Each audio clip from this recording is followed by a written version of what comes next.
Congratulations, Mahatma, for organizing this very exciting meeting, Indo-French meeting. Today, dear colleagues, I'm going to talk on new opportunities for sustainable bio-nanomaterials. And I have two affiliations. One is the Mahatma University, my parent university. I'm also in charge of the Science Park of Kerala. So I have two affiliations right now. Probably you all know that our university was the first in the country to be named after Father of the nation. So we started in 1982. This is a campus we are all sitting. Nando must have demonstrated this. Our university has several laurels. You know, we received 3 times Chancellor's Award for the best university in the state of Kerala. You can see we receiving the award from the Chancellor of the university. There is some trouble with the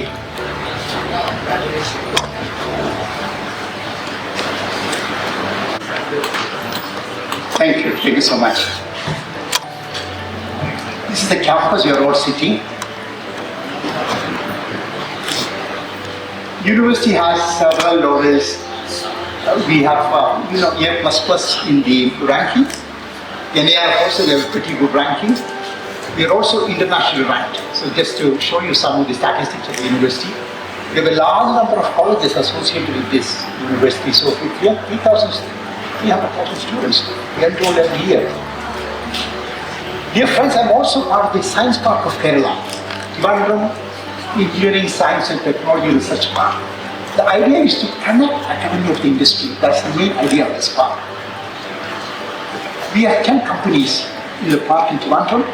We focus on renewable energy, we focus on semiconductors, we focus on sensors, we focus on robotics. So we are going to expand this company. And this is our proposed park. We are actually building up a proposed park. Right now we are in a rented building, so within a few years this park will materialize in a bigger area. So with this background, dear friends, I'm going to start my presentation. Probably I will show you a couple of slides on sustainability. We all know about the Paris Agreement. One of the important documents, one of the important vision document in Paris Agreement was to keep the global temperature increase below 1.5 degrees. That's one of the important statements taken in Paris Agreement. And India also made several guarantees to the world. If you look at India's guarantee, one of the statements made by our Prime Minister for the sustainability, I'm going to show you that, a few statements made by our Prime Minister. Achieve net zero by 2070. Increase non-fossil energy capacity to 500 gigawatts by 2030. Meet 50% energy requirements from renewable energy by 2030. Reduce total projected carbon emission by 1 billion tons from now till 2030. These were the statements made by India to safeguard our ecosystem. Dear friends, if you look at sustainability, sustainability has several components. One is environmental sustainability, social sustainability, inclusive approach. And third important component of sustainability is economic sustainability. So these 3 components have to be looked at carefully. If you want to achieve the Paris Agreement, if you want to achieve the documents made by our Prime Minister, the vision document made by Prime Minister, one of the important points we have to do is we have to move from non-renewable to renewables. That's a very important point to safeguard our ecosystem. In other words, we have to put a law on biomass. Now, worldwide lots of interest in biomass. When you look at biomass, if you look at the recent ACS, 1.6 billion tons of biomass materials have been produced across the world. 1.6 billion, so huge amount. And you can see variety of materials. forestry crops and residues, municipal solid and sewage waste, agro-food industrial waste covered with all. Biomass materials are accumulated every year. But these biomass are not utilized effectively. So my talk is centered on how we can utilize these biomass effectively for a variety of applications. If you look at the plant-based biomass, the variety of materials, a sugarcane bagasse, wheat bran and rice bran, corn cob, a variety of biomass materials. And if you look at the amount of biomass being produced, you will find wood flour is number one, followed by bamboo, cotton lint, jute, calf, quite a variety of plant-based biomass materials. This sort of stuff now, can you look into it? I wanted to show you another important slide. If you look at the plant fibers have lots of positive attributes, environmentally friendly materials, non-toxic, renewable. And this will create lots of rural jobs. Lots of positive points for plant fibers. And I have some nice pictures of different types of plant fibers. If you look at Kerala, we have lots of banana, we have coconut, we have pineapple, variety of fibers we have. If you look at the northeast of India, we have a lot of jute, bamboo. Coconut is a big industry in Kerala. Now I wanted to show you what would be the price of this material. Economics is very important. If you take cotton and give an index of 100, cotton is the most pure form of cellulose. You will find that all these fibers are relatively cheap. Straw, jute, and if you look at the mechanics of this material, mechanical properties, tensile strength, tense modulus, they're pretty very good. And additionally, I request all of you to look at the density of the material. The range of 1 to 1.5. Why is this so important? Because the world is now looking at thinner and lighter materials. If you look at the specific density, specific modulus, specific strength, they can compete with glass fibers. That's the beauty of natural fibers. Let me show you a slide on the chemistry of the material. Essentially, celluloses. The chemist can do wonders on this molecule. Lignin, a complex hydrocarbon. So we are extracting lignin to make green matrix material, hemicellulose. I also want to show you the hierarchical structure of plant fiber. If you look at this, is actually a macro cell wall. Inside the macro cell wall, you have a large number of macrofibers. This is a macrofiber structure of cell. Inside the macrofiber, if you examine under a microscope, there are a large number of microfibers. Look at the microfiber. There are hundreds and hundreds of nanofibers. Today, colleagues, I'm going to talk about this. The whole of my lecture is focusing on nanoscopic fibers. Then you might ask why this material is so important. Dear friends, I would say this is the most important strategic platform for sustainable development. The most important nanomaterial for sustainable development. You know why? Because this material offers lots of possibilities. Extremely crystalline, high mechanics, low density, high water holding capacity, large number of applications. How do you make them? There are different ways you can make them. Acid hydrolysis, steam explosion, high density hypersonication process, cryo-crushing, grinding, homogenization process, high pressure homogenization process. And if you examine under high resolution electron microscope, you know what you see? Entangled structure of nanofibers. The range of the diameter range of 20 to 50 nanometer. And the length could be quite big, it could be 2000, 3000 nanometer. You can also make beautiful gel out of it. It's a gel of nanostructures. So I don't want to talk much about the manufacturing process. I would say what we do in our laboratory, my PhD students, postdocs, master students, collect agricultural waste, clean them well, do an active treatment, remove lignin and hemicellulose, you get a slurry. You go for acid hydrolysis coupled with steam explosion. The acid hydrolysis could be a strong acid or a light acid. You go for a homogenization process. Friends, what do you get? Suspension of nanocellulose in water. If you take a drop of these, examine under high resolution electron microscope, you know what you get?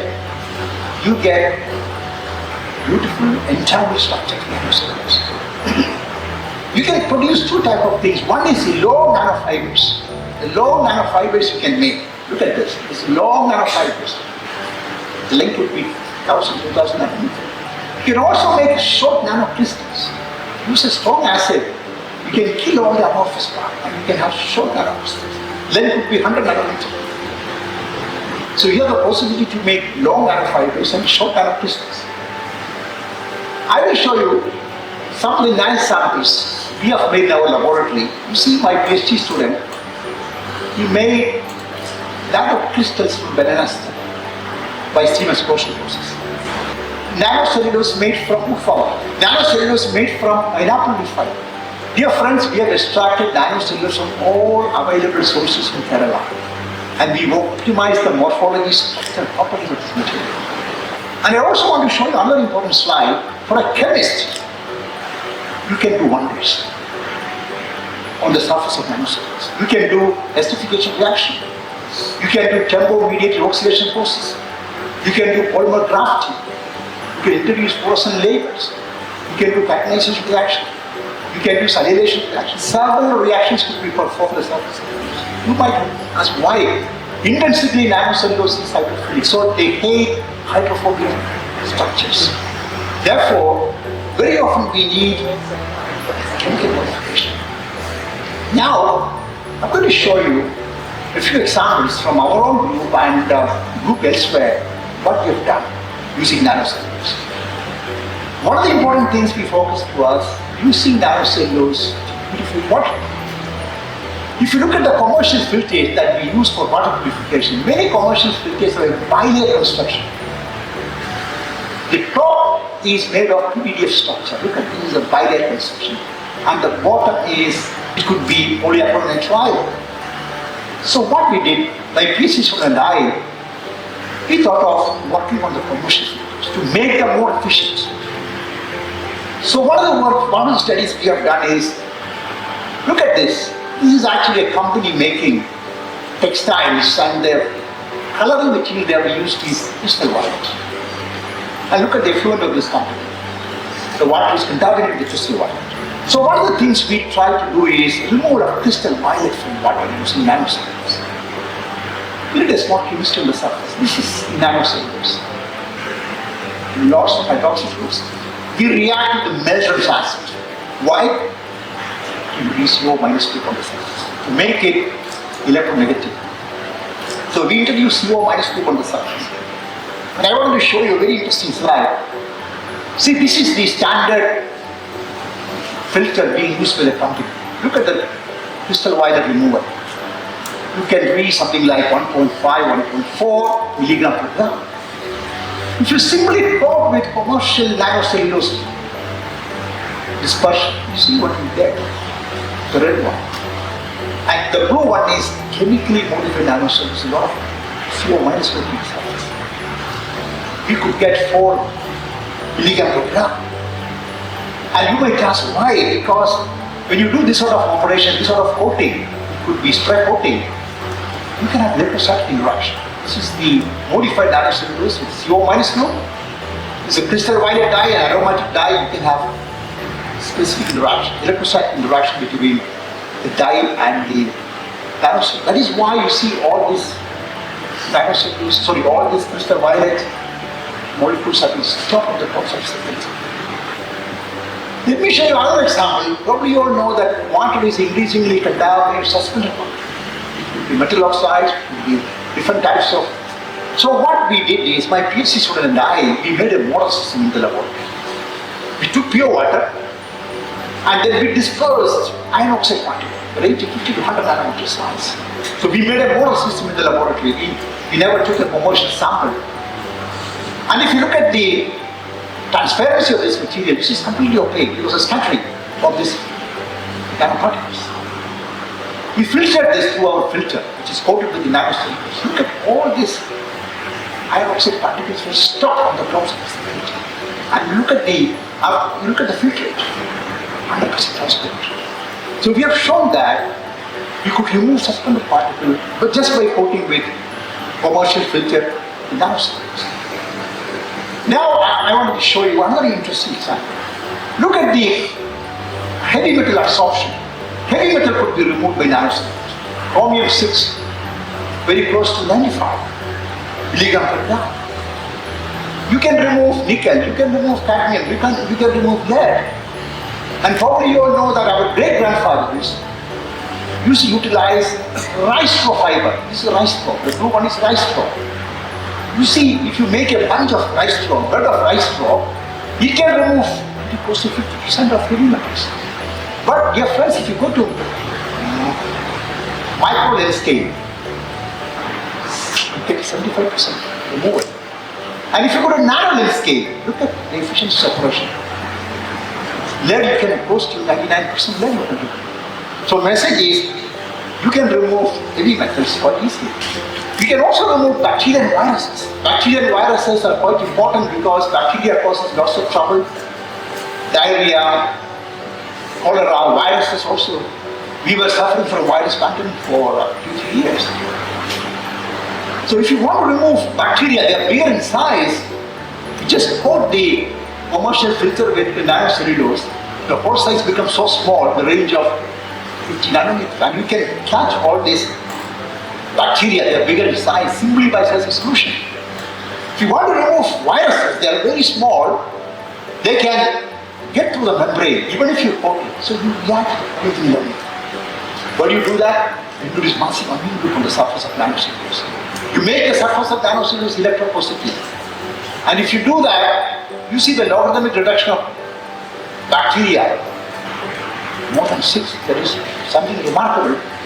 Logarithmic reduction of viruses, 8 to the 4, it's quite interesting. So you can remove bacteria and viruses. You can also use nanocellulose gel as a scaffold for burns. You can see a gentleman suffering from high degree of burns on his face.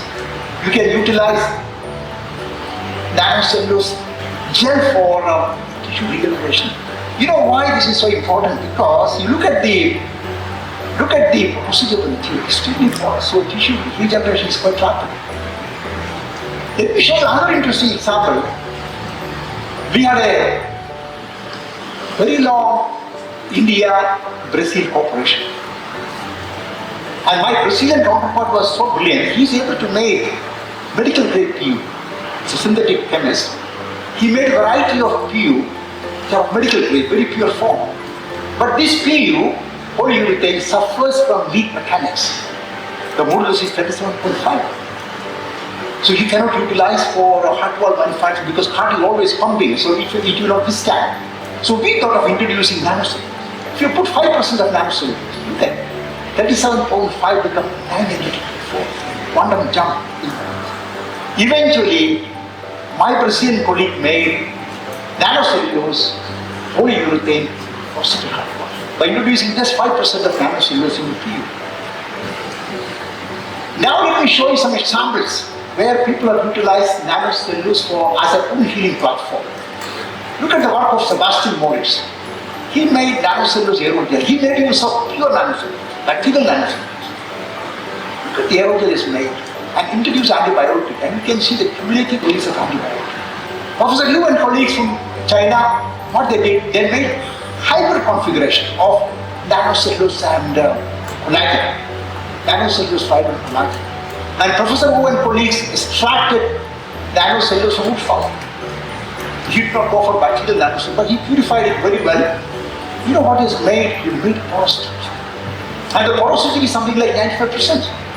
And the water holding capacity of this is one of the highest values reported. It's 4,000% water holding capacity. And Professor Wu and colleagues started a company and they projected it as an excellent wound healing platform. It can absorb all the pus and water from the wound. Wound becomes dry. You can also introduce antibiotic into the platform. Let me now show you a couple of examples where you can utilize it for sensing. Look at this. This is nanocellulose crystals made from acid hydrolysis. This is CN3. You mix them together. And then you mix with the natural rubber latex. You go for a mixing process, coagulation, hot pressing Dear friends, you know what you get? You get three-dimensional hierarchical connectivity. Simply connecting CNT and nanocellulose. But this is for a very important point, this hybrid construction. When you hybridize, these CNT form a very beautiful network inside natural. And I can show you, if you use CNT alone in natural rubber, very difficult to be dispersed. You get a population beyond 6-40% of CNT. But dear friends, if you combine, if you make a hybrid configuration of CNT and nanocellulose together, look at the population. You get a population just beyond 1.25, 1.5, 40% drop. And you might ask, what is the use of this material? It's a beautiful state sensor. You stretch it, release it, stretch it, release it. When you stretch it, you break the network of carbon nanotube. You release it, the network is formed. Let me now show you, due to the lack of time, let me show you a few more examples. Professor Lipping Wang and colleagues made beautiful aerotic out of samples. And then he went for pyrolysis and he made a very pure form of carbon aerotic. And it's extremely porous. Look at the porosity of this. And he has utilized it as a anode material for lithium-ion batteries. Why it's a good anode? Because the interaction between the material, the structure and electrolyte was very strong. I will stop with this. This is my last slide. Dear colleagues, we are quite active in electromagnetic shielding material. Nandakumar and I, we are quite active in electromagnetic shielding material. I will show you just one example. We have made large number of EMI sheets. You can look at the type of nanocellulose we made from banana stem. We introduce annealing. We polymerize the on the surface of nanocellulose. Very simple manufacturing process. And you can see this is a neat nanocellulose paper. This is a nanocellulose paper on which we have polymerized on the surface. Very simple process. You see, we made conductive thin nanocellulose paper, lightweight. And you might ask, what could be the application of this material? Dear friends, this is a very exciting material for electromagnetic shielding applications. So we made a variety of shielding materials. Not only with nanocellulose, with the biopar, but also we made a variety of shielding materials. So my concluding remark is, these waste materials, particularly agricultural waste materials, are fascinating structures. You can make long nanocellulose, you can make short nanocrystals, and you can utilize it for a variety of applications. Even heating applications, for water purification, anode material batteries, train sensors, electromagnetic shielding applications. So we can make use of these materials for a large number of applications. So my message is, if we can utilize our agricultural waste, this is quite important for safeguarding our ecosystem. Thank you so much for your patient hearing. Thank you. Long live India and France friendship.